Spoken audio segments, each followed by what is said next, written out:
News when you want it with Bloomberg News Now. I'm Amy Morris. President Trump, after calling for help from NATO allies in securing the Strait of Hormuz, now says he doesn't want their help. He first called for China, France, Japan, South Korea, the UK, and others to send ships.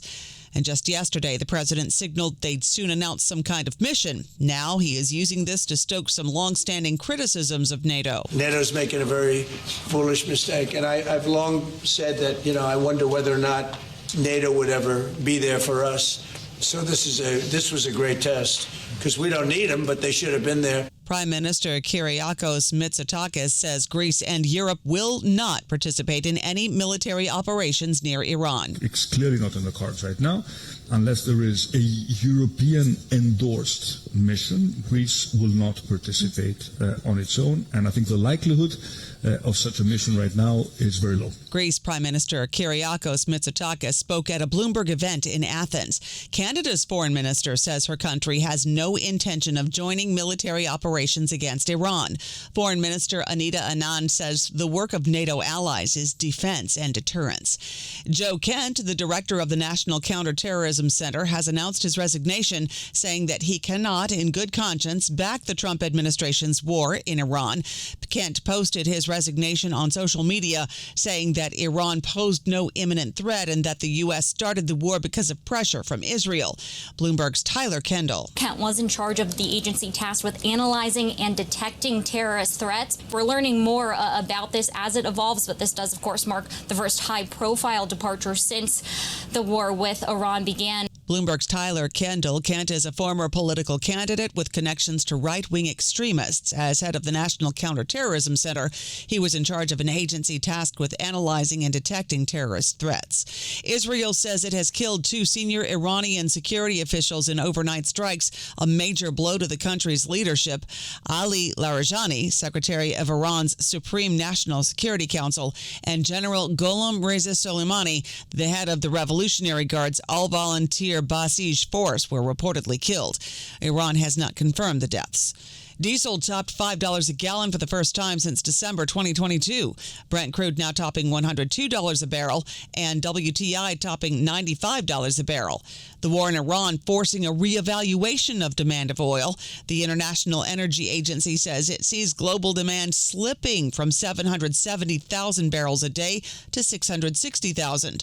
Jeff Curry, Chief Strategy Officer of Energy Pathways at Carlyle Group, says global supply chains are disrupted, and not just oil. Gas, it's fertilizers, it's metals, it's petrochemicals, the list goes on. And then you've disrupted supply chains in countries all over the world. The ships are in the wrong places. The insurances have been canceled. You've taken the pressure out of the fields that you've shut in places like Saudi Arabia or Iraq or even in the UAE. The list goes on. The damage is going to take months to unwind. The biggest impacts will be felt in jet fuel, hit by the suspension of flights at major Middle East hubs. Delta CEO Ed Bastian says they saw a $400 million jet fuel price hike since the start of the war, but Delta has also reaffirmed its first quarter guidance. Being able to, as many of you know, reaffirm our guidance range for the first quarter of 50 to 90 cents of EPS, covering that loss of capacity, almost 2 points of capacity due to winter weather, and a $400 million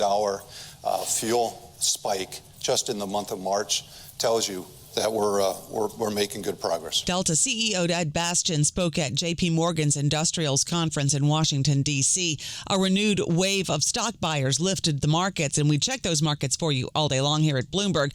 The S&P 500 up 0.3%, NASDAQ up 0.4%, the Dow up about 0.25%, 10-year Treasury yield at 4.19%, the 2-year yield at 3.66%. Bitcoin little changed on the upside, now around $74,000. MasterCard says it will acquire the stablecoin infrastructure startup BVNK for as much as $1.8 billion. That deal is expected to close before the end of this year. Sources tell Bloomberg the European Union will restart ratification of its trade deal with the U.S. That move sets up the long-delayed agreement for final approval. The decision comes despite the U.S. recently opening fresh investigations into EU trade practices that could produce more tariffs, but lawmakers decided to move ahead as long as as the U.S. honors the terms of a trade deal it struck last summer. Back in 1993, the Wexner Foundation donated $185,000 to Interlochen Center for the Arts to build a cedar log cabin, which was named the Jeffrey Epstein Scholarship Lodge. The donation and the credit given to Epstein for it raised questions about how much influence Epstein had over Wexner's funds and how they were used. Epstein's connection to Interlochen dates back to at least 1967, and he became a prolific benefactor of the school. That's news when you want it with Bloomberg News Now. I'm Amy Morris, and this is Bloomberg.